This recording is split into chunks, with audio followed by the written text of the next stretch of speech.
I think it is important, firstly, to give you a little bit of context and a background of where I come from, because I believe that it's not very often that a military veteran comes and speaks at a forum for manufacturing folks. And that context is therefore extremely important to understand. A world that I come from, as Neelu was bringing out, I spent a large proportion of my professional journey in the Indian Army. And within that very fabulous organization called the Indian Army, I was privileged to be donning the maroon beret and very fiercely proud to have sported that Balidan badge on my uniform. Now, these are two very distinctive emblems on the uniform that identifies the people who wear them as part of this very niche tribe called the Special Forces. The Special Forces don't take me for being a poster boy of the Special Forces. I am not. Because the Special Forces guys look and feel really tough. They are skydivers, they are free fallers, they are deep sea divers, they are sharpshooters, rough, tough blokes, right? They are usually tasked with doing near impossible tasks under extreme adverse conditions, mostly across the line of control, across the border in enemy territory. That is the kind of people that constitute the Special Forces. They constitute about 0.005% of the Indian Army. The Indian Army is currently about 1.35 million strong, and this constitutes just a couple of thousand people.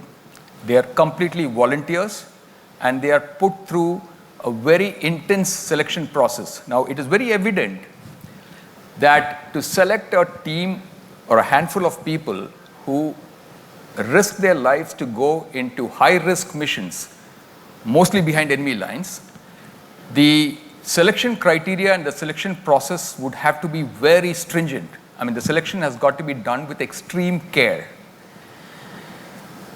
This process is called the Special Forces probation process.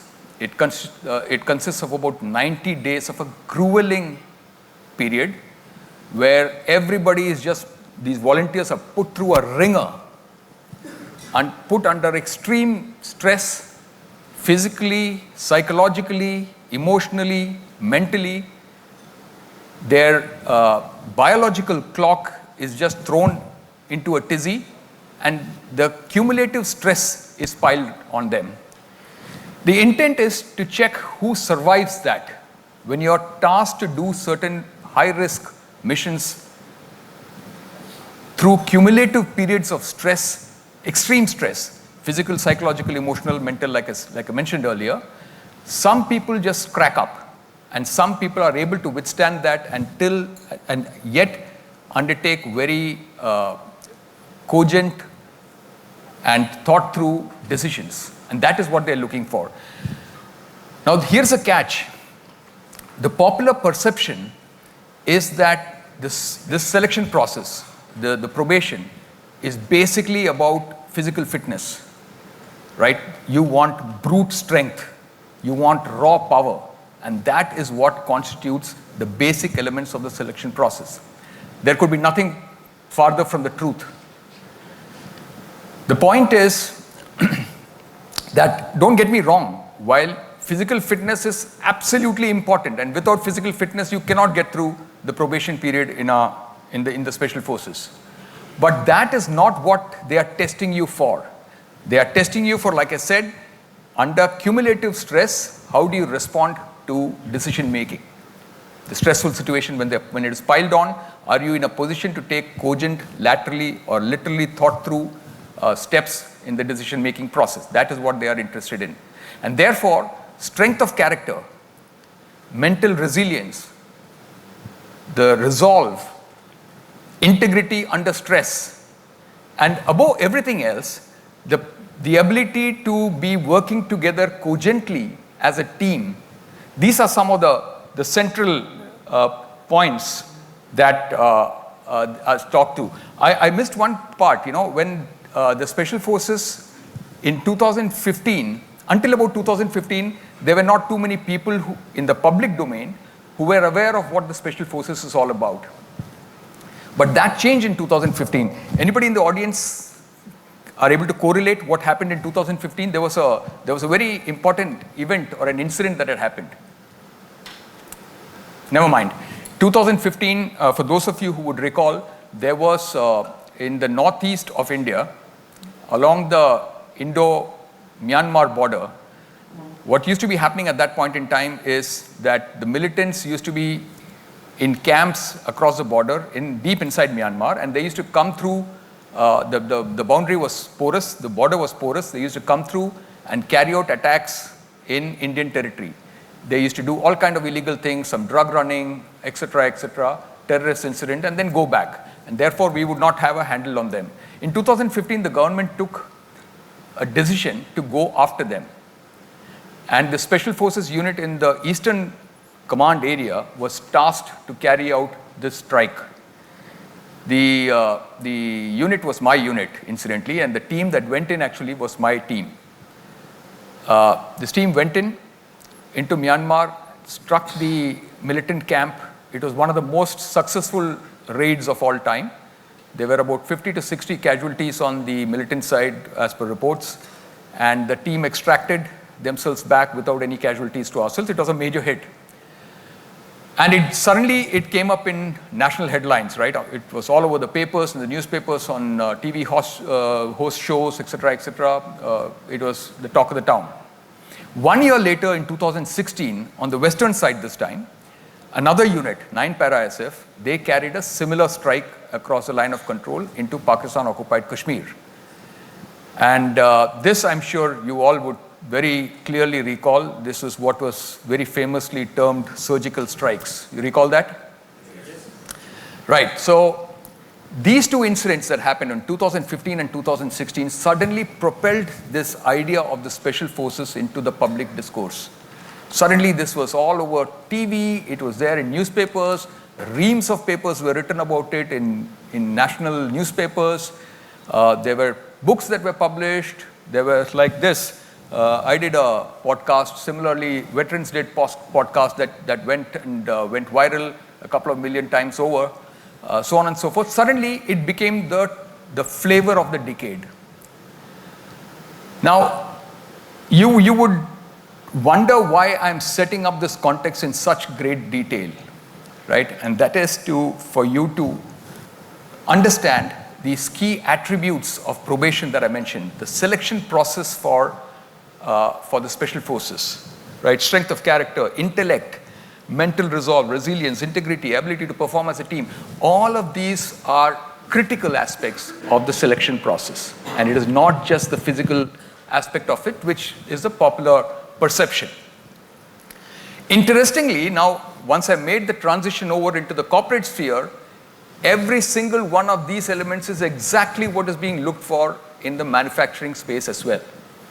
And I believe across the rest of industry, right? You are looking for people with integrity, with the mental resilience, with the resolve, the driven kind of people who are able to take on great amount of stresses through their career. How does this all therefore add up? What is the common element that works together to create these teams that are able to function together as cogent entities to deliver a result that one seeks? And that is where this all adds up to. It is not the individuals per se, it is how the individuals interact with one another in a feeling of mutual trust that allows these teams to perform miracles, that allows these teams to actually work together under adverse situations, under extreme stress, and still deliver results far beyond expectations. And this is this magic potion that works silently in the background, a very, very underrated skill, technique, that people do not generally talk over, and that is what I'm going to be talking about, how this magic potion would actually be working. So to circle back to where we were, when I did the probation, there was this young soldier called Sandeep Kumar who was assigned to me as my buddy. He was also a volunteer for the Special Forces. He had also volunteered, put his arm up, volunteered for the Special Forces and came for the probation period. And we were then put together as a buddy pair and we were to go through the stresses of probation together. I had never seen Sandeep Kumar before in my life and so had he. He had never seen me earlier. And the expectation that we would now gel up together and work as a team. Do you have any idea where else this works in a similar manner? Anyone? Arranged marriages? Works exactly the same, right? Two disparate individuals who just don't know each other are brought together suddenly, decide to get married and expected to work as a team, right? That's the closest that I could think of in situations similar to this, right? And now here was the best part. How the probation actually works is that I might be a fande khan at what I'm doing. I might be the best at what I'm doing. I might be passing all my tasks with ease, all my tests with ease. But if Sandeep Kumar were failing in any one of them, then I am liable to fail too. So it is either both of us make it or both of us fail. There is no question of one person making it and the other person not making it. So now I don't know what his physical fitness levels are. I don't know what his mental resilience is. I don't know how much of a heart he has. Neither does he.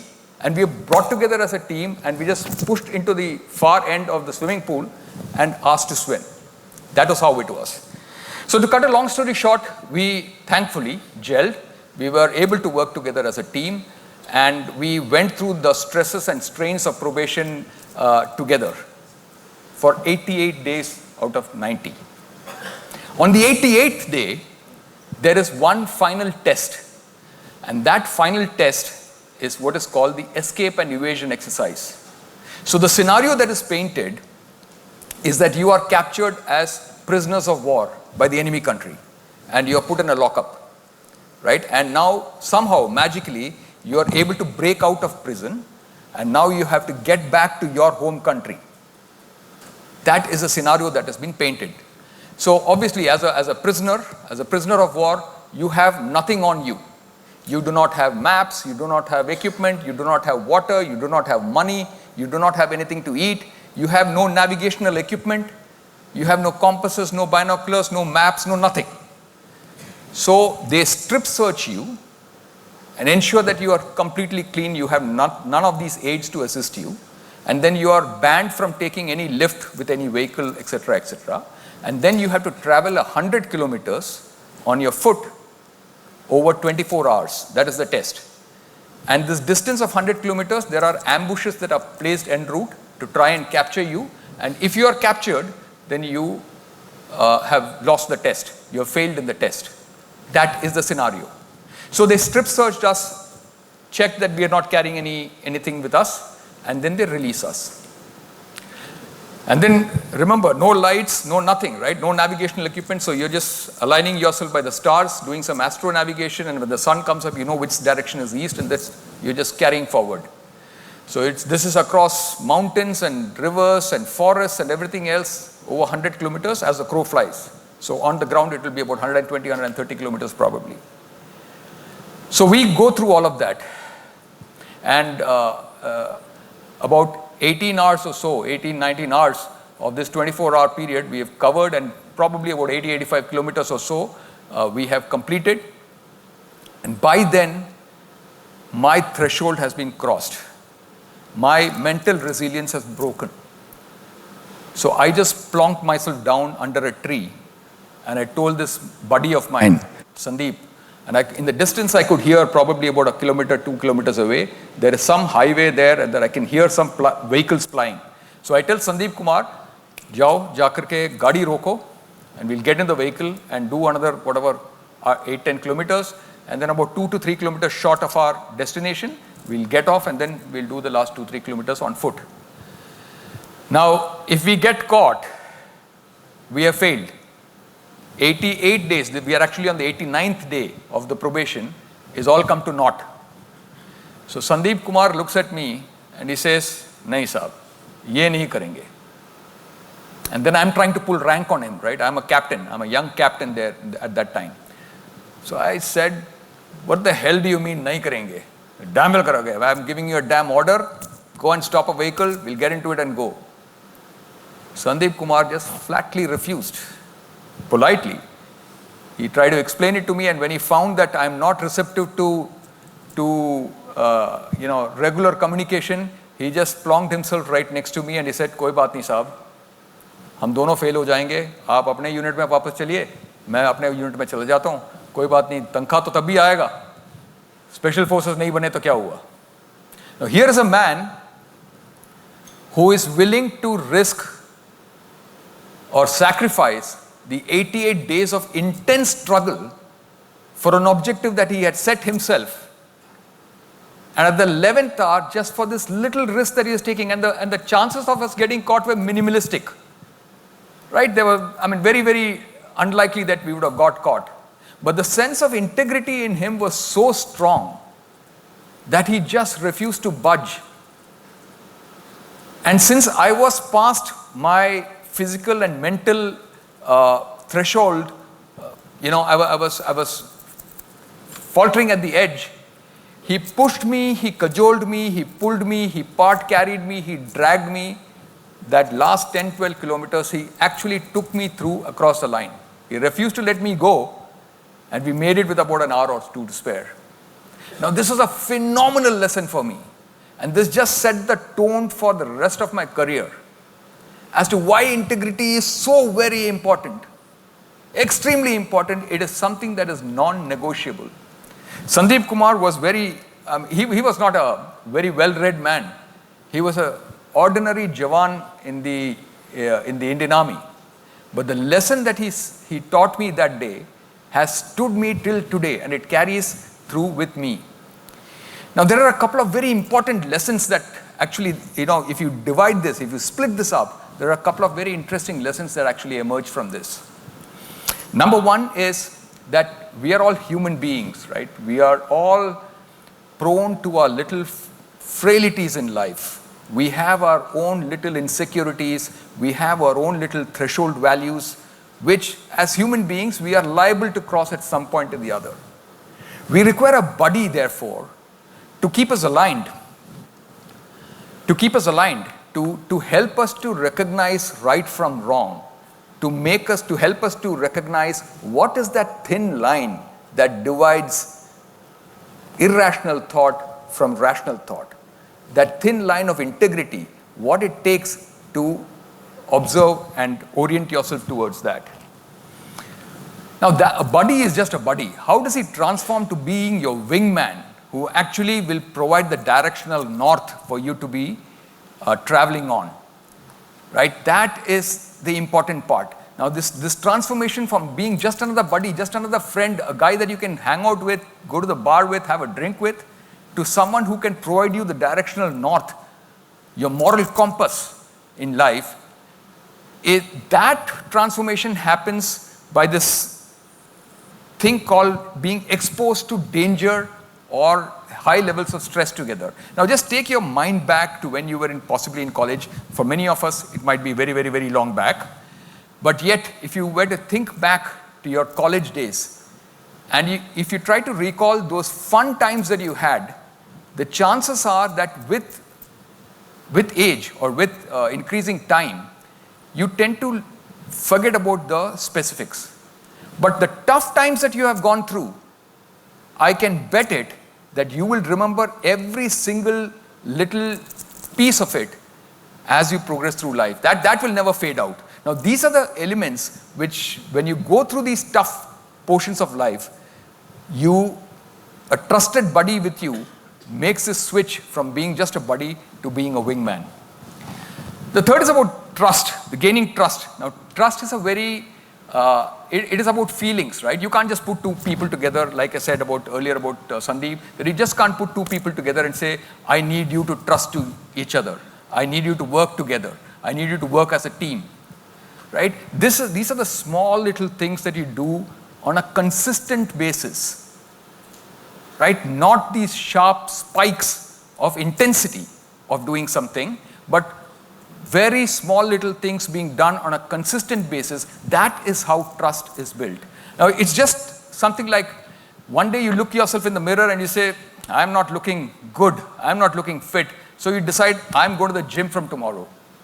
And the next day you wake up in the morning and you go to the gym and spend 2 hours there. At the end of 2 hours of workout, you feel very pumped about yourself. You come back home, you open up your shirt, rip open your shirt and stand in front of the mirror and look. It's the same damn you. There is no change. So you decide to go a second day. The next day you go, work out of the gym again, you come back, again stand in front of the mirror and take a look at yourself. No change. Third day, no change. Fourth day, no change. 1 week later, no change. 2 weeks later, no change.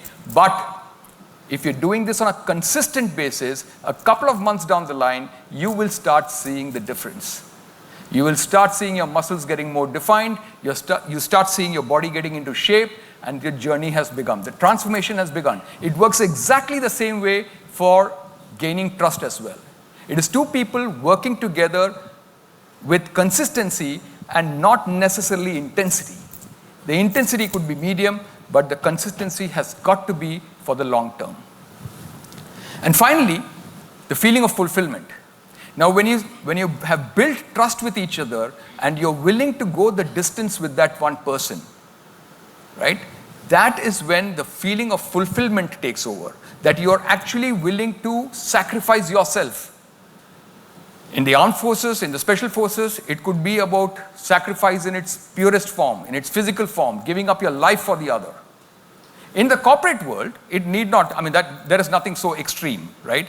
But you're willing to give up your career. Are you willing to give up your career for the other person? Are you so well enmeshed with each other that the feeling of trust is so extreme that the degree of fulfillment will take you to the extent of sacrificing yourself for that one person? That is when the degree of fulfillment takes over.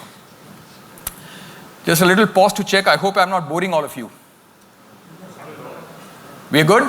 Yes. All right, great. Are we good for time, Nilu? So far, so good. Great, thanks. So, now, cut a couple of months. So I've cleared my probation, so has Sandeep. And we join the unit, which is then operating in this little idyllic valley called Lulab in Kashmir. Anyone heard about this valley called Lulab? Anyone been there? Not too many adventurous people among the manufacturing community, clearly. Right, so there is this small little valley in Kashmir, about 100 kilometers northeast of Srinagar. This valley is called Lulab. It's a small valley, it's a beautiful valley. The sweetest apples grow here. The prettiest girls in the whole of Kashmir live here. And the fiercest militants from across the line of control come and operate here. Now you tell me, a young captain from the special forces, what else would he want? Right? Everything in his aspirational block is there for him.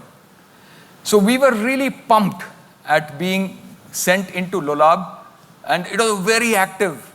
Militancy was at its peak. I'm talking of 95, 96, around that period. Militancy was at its peak, and there used to be, incidents that were terrorist incidents that used to be happening on a regular basis. And therefore, the special forces, we were deployed there. My unit was deployed there. So we came in, there were 2-3 of us young team leaders. We were appointed team leaders, and we were just raring to go, right? The energy levels were buzzing through the roof. The adrenaline levels were very, very high.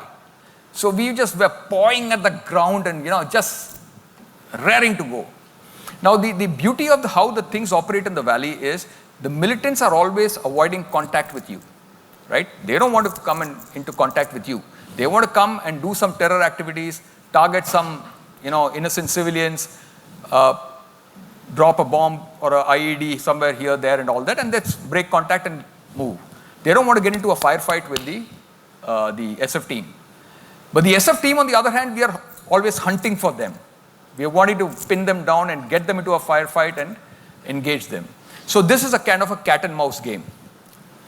So in the unit at that time, there were 2-3 of us young team leaders, and then there was one very senior team leader, a very experienced man. He had been a number of firefights before we got there in Kashmir. So, we used to practice our stuff and really raring to go. So one day the commanding officer of the unit, he called us all together and he said that, look, over the next 96 hours or so, for the next 4 or 5 days, I want each one of you to plan your operation. He took out his map and showed us a large area. And he said, I want each of you to plan ambushes in these areas. So this was one of the first opportunities we got, and we were excited. At least the youngsters, the young team leaders, we were all excited. So we quickly pulled out the intelligence reports that had come in, the after-action reports from earlier contacts that had taken place. We pulled out maps and situational maps and, kind of pieced together where had the earlier action that were taking place. And we spent hours and hours and hours over analysis to find out that one sweet spot where we could go and plonk our ambushes and get it right and get some action. So while we were doing all of this, and obviously, we are all the same military mind, right? We all generally came to the same conclusions that this area, 2, 3 areas, and we were all fighting for that. 2, 3 of us team leaders, right? That I want to go there, I want to go there. And this one senior team leader, let's just call him Guru. He's a very senior officer still in service. He's a general now, so I won't take his name, but let's just call him Guru for the purposes of this conversation. He was just sitting back easy on his easy chair and just watching us guys, do this loop and squabbling with one another. And then when we all had decided कि हमने कहाँ जाना है, this area, this area, this area, then Guru just walks up very nonchalantly and he says, okay, कौन सा इलाका रह गया है? So we told him this one area. Now in our mind, this is one area where there is no chance of success. We were clear in our minds with all the analysis that we had done, all the military risk analysis that we do. We had come to the conclusion that this is a no-go area. There's no chance that a militant will ever come here. आज तक गया नहीं है, आगे भी क्यों आएगा? So Guru said, all right, I'll go there. So then in the evening, we all teams pick up our equipment, our weapons, our ammunition, our food, and we head out. We head out in different things. We are going out for 96 hours, 4 days. Now in the winter of Kashmir, I'm talking of December, January period, it can get nail-biting cold. The chill is very, it's sub-zero, -3, -4 kind of temperatures, and it can get bitingly cold. So we prepare ourselves and we go head out into the jungles. Remember, there are no lights, there is no food other than what you are carrying. There is no water other than what you are carrying. You can't move around. There are no blankets. You're just going out in basic military gear and sitting in wait. You don't know when the terrorist is going to spring up or the terrorist team is going to spring up. So we go and sit first night, second night, third night, nothing. 3 nights sitting out in the cold, in the jungles, on the higher echelons in Kashmir can be you can turn a philosopher in that time period. So at the end of 3 nights, on the 4th day when nothing happened, so we all wound up our stuff and we walked back. When we walk back and we reach base, we find Guru sitting in the same easy chair that he was sitting, this time with his legs up and a chill bottle of beer in his hands. And we are wondering कि ये कब पहुंच गया? And then it turns out that Guru, in 12 hours, he went in the first evening, sat through the night, early morning, 4 militants came into his designated kill area, engaged them, quick, sharp, short firefight, 4 militants down, picked up their bodies and he came back, और 3 दिन से chill मार रहा है. And we said, how the hell did this happen? We were stunned. But then we thought, Guru is lucky. But then a couple of days or weeks later, the second time we went round, same thing. Third time we went round, same thing. Now there is something that is happening at the background. And we were very keen to understand what.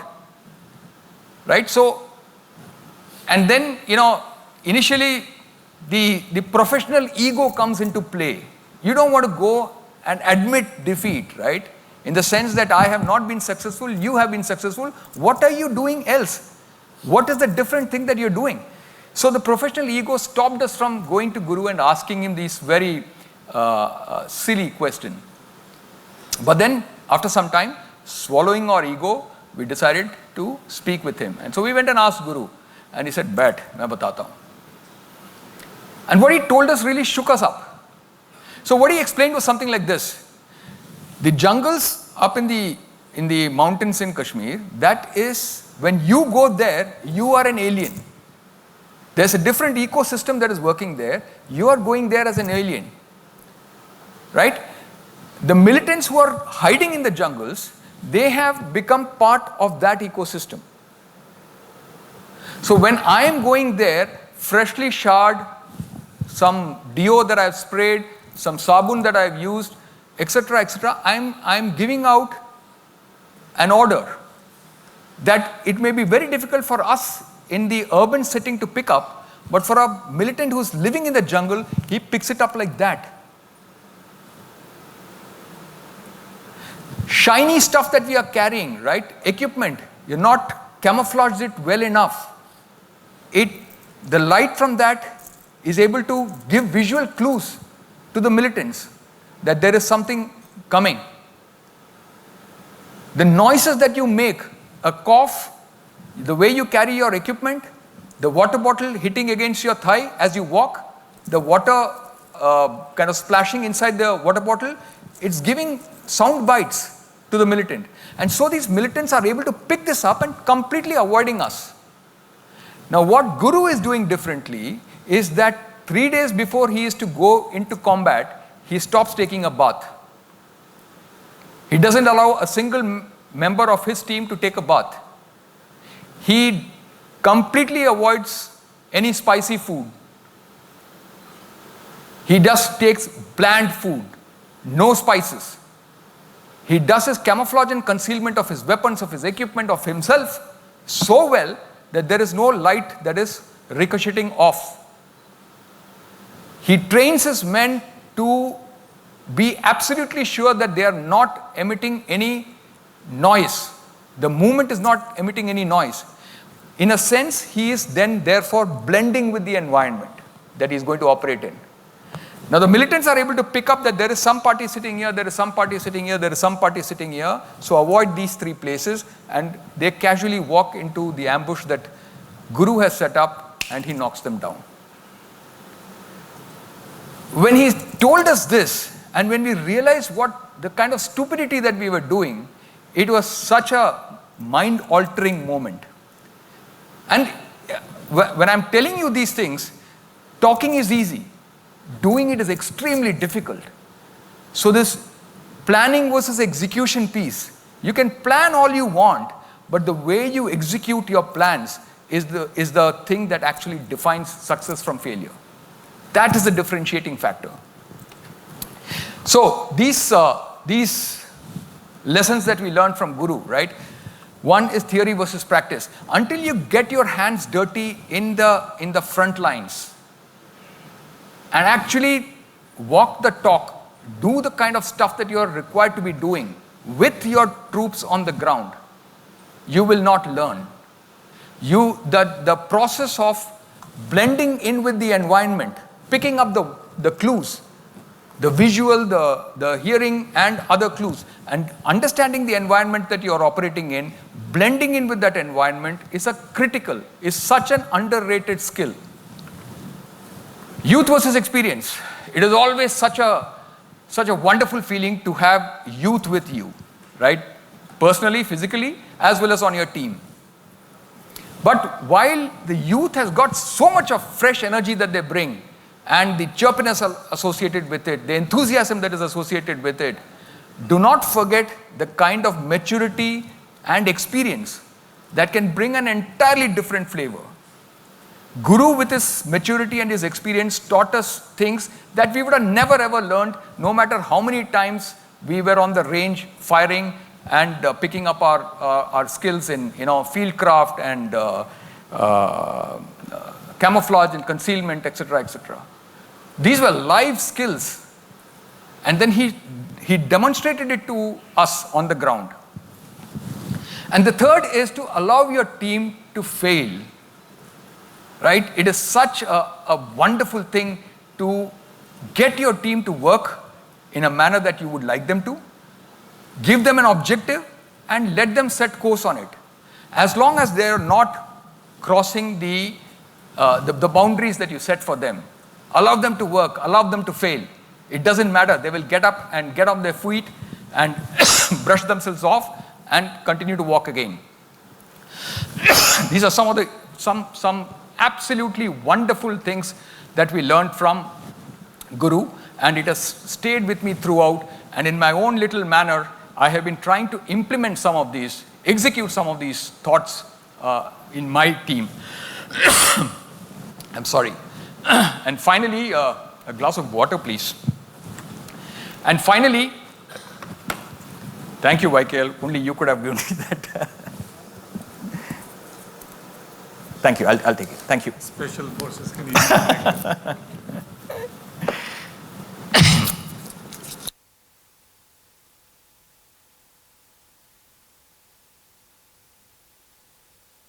is the beauty is none of these skills are exclusive to the special forces. I was privileged to be part of the special forces and therefore learnt my lessons in combat. Some of them came at a cost, some of them came easy, but these are skills, these are tools, these are techniques that I have learnt on the way and have made mental notes of these. And it has always been my endeavor to apply these in the context that I am in.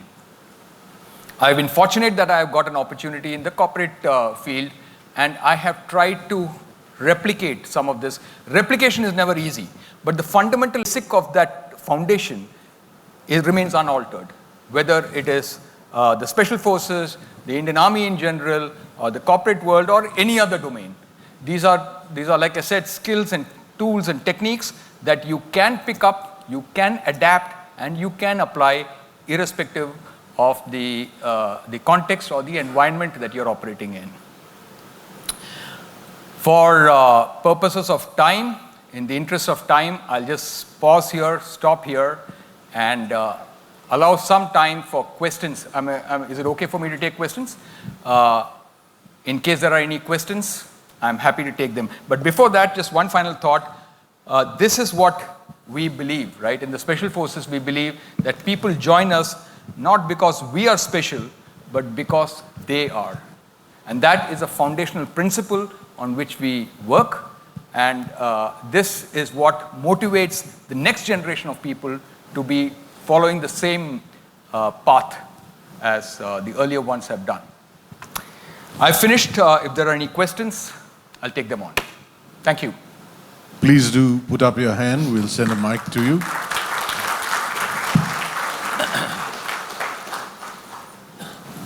Anyone with a question? Well, as always, the Indian Army is unquestionable.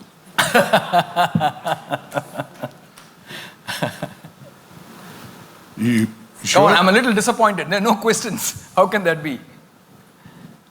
Yes, please. Thank you.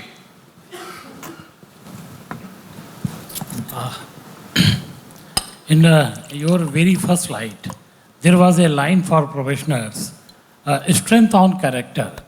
I would request you to elaborate this for so that we can also learn what is this. Right. So the example that I quoted about Sandeep Kumar and what he did, right, during probation, that shows strength of character. Like I said, he is a 8वीं pass, maybe 10वीं pass, wala bachcha hai, right? And he doesn't understand the technicalities behind it, but he understands his moral compass. The strength of character is, it is so simple when an order is given to just say, हाँ जी sir, yes sir, आप जो बोल रहे हो वही सही है, right? This is a hierarchical pattern. Remember, in the Indian Army, it's a very hierarchical pattern, right? So as a captain, if I tell something to a Jawan, he damn well follow that. That is a conventional thought, right? But here is a man who is willing to defy that. He is willing to, because he believes what he is doing is right, is the right thing. And although the benefits for him or the fruit for him is going to be substantial, that in our own mind, or in his own mind, Sandeep would have done a risk analysis. What are the chances of getting caught? Right? What are the chances out of the blue you come onto a highway somewhere and you sit in a vehicle and you get caught? Next to nothing. And that is exactly the risk assessment that I have done subconsciously in my mind when I told Sandeep, let's go and sit in a vehicle.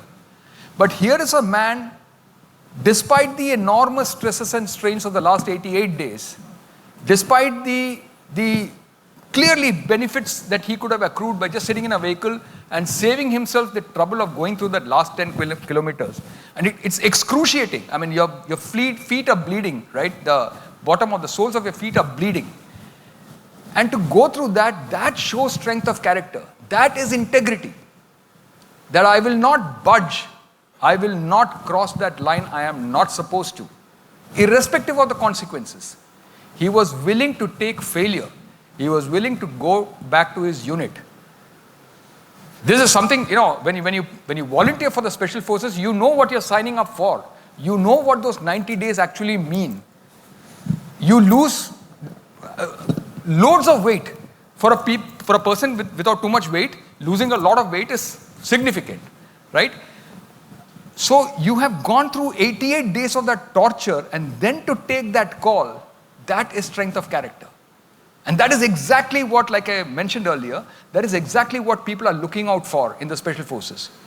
Why are they looking out for that? Because they know that in a small team, in 5 men, when you are operating deep behind enemy lines, if you do not have that strength of character to take those tough calls, to be on your moral compass, you're likely not only to get yourself killed, but you'll get your team killed as well. I don't know if I've been able to answer the question. Colonel Subin, one request. All the example that you shared is from your first career as in the Indian Army. Any example from the corporate world would actually be very interesting. How you transferred? Thank you. Very good question. So I would not, like I said, I am speaking in a purely personal capacity, so I would like to keep it there. But there are so many examples. Now, like I said, the skills or the tools and the techniques are transferable. The operating environment is entirely different, right? So there is no possibility, even if one were wanting to, there is no possibility of one person wanting to give up his life for the other. But let me give you a construct, right? So what happens usually is that people at the top, at the management level, at the leadership level, you have a lot of authority, but usually you do not have too much of information at the operating level or at the tactical level. But people right at the bottom of the pyramid in your team, right, the people at the bottom of the pyramid have a lot of information, but they do not have authority. What I have tried to do is to, instead of pulling the information upwards, to push authority downwards.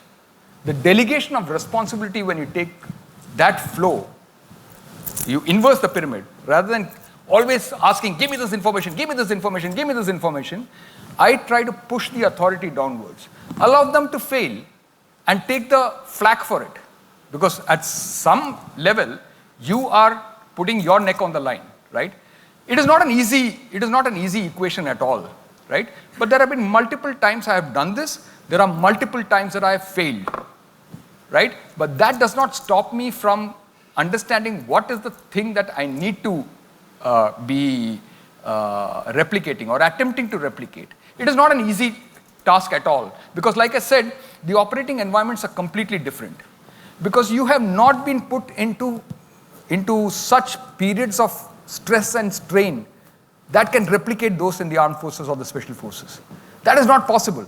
But near similarities can be drawn, and in those limited set of circumstances, you try to operate. So although I'm not giving you a specific answer to your question. So when I think in that resides a moral lesson which is true in corporates, authority resides up and information resides down. Even in sales team, the basic information is down and authority is Absolutely. upward. Right? So if we can take the authority and give it to them, then they perform miracles. And thank you so much. Thank you. Yes, please. Yeah, the similar question I had Could in my we mind. make this the last question? Sure thing. Similar question I had in my mind. This is for the audience, the corporate leaders and manufacturing leaders. Today we are talking about learning from the failures.